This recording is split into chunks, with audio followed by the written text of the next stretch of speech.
ایک غریب کسان کی شادی نہایت حسین و جمیل عورت سے ہوئی۔ اس عورت کے حسن کی سب سے بڑی وجہ اس کے لمبے گھنے سیاہ بال تھے، جن کی فکر صرف اسے ہی نہیں بلکہ ان دونوں کو رہتی تھی۔ ایک دن کسان کی بیوی نے اپنے شوہر سے کہا کہ کل واپسی پر آتے ہوئے راستے میں دکان سے ایک کنگھی تو لیتے آنا، کیونکہ بالوں کو لمبے اور گھنے رکھنے کے لیے انہیں بنانا اور سنوارنا بہت ضروری ہوتا ہے، اور پھر میں کتنے دن ہمسایوں سے کنگھی منگواتی رہوں گی۔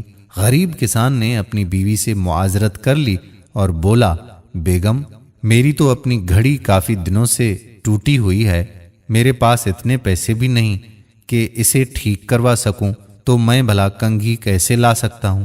تم کچھ دن مزید ہمسایوں کی کنگھی سے گزارا کر لو، جب پیسے آ جائیں گے تو لے آؤں گا۔ بیوی اپنے شوہر کی مجبوری کو سمجھ رہی تھی، اس لیے زیادہ تکرار نہیں کی۔ کسان نے اس وقت تو بیوی کو چپ کروا دیا، لیکن پھر اندر ہی اندر اپنے آپ کو کوسنے لگا کہ میں بھی کتنا بدبخت ہوں کہ اپنی بیگم کی ایک چھوٹی سی خواہش بھی پوری نہیں کر سکتا۔ دوسرے دن کھیتوں سے واپسی پر کسان ایک گھڑیوں کی دکان پر گیا اور اپنی ٹوٹی ہوئی گھڑی اونے پونے داموں بیچ دی، اور اس سے ملنے والے پیسوں سے ایک اچھی سی کنگھی خریدی اور بڑی رازداری سے چھپا کر گھر کی طرف روانہ ہوا۔ اس نے سوچا کہ گھر جا کر بیوی کو سرپرائز دوں گا تو وہ بہت زیادہ خوش ہو جائے گی۔ جب وہ گھر گیا تو کیا دیکھتا ہے کہ اس کی بیوی نے اپنے لمبے بال کٹوا دیے تھے اور مسکراتے ہوئے اس کی طرف دیکھ رہی تھی۔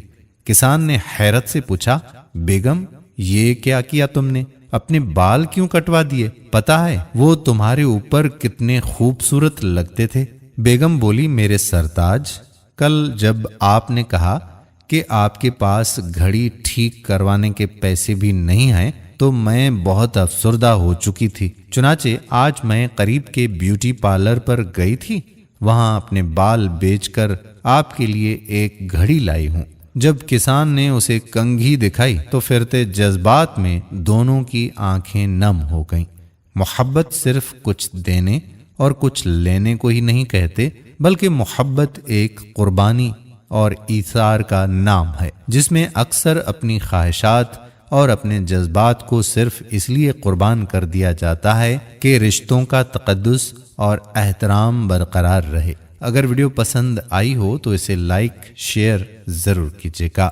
آنے والی ویڈیو تک آپ کا اپنا میزبان قادر بخش کلہوڑو آپ سے اجازت چاہتا ہے۔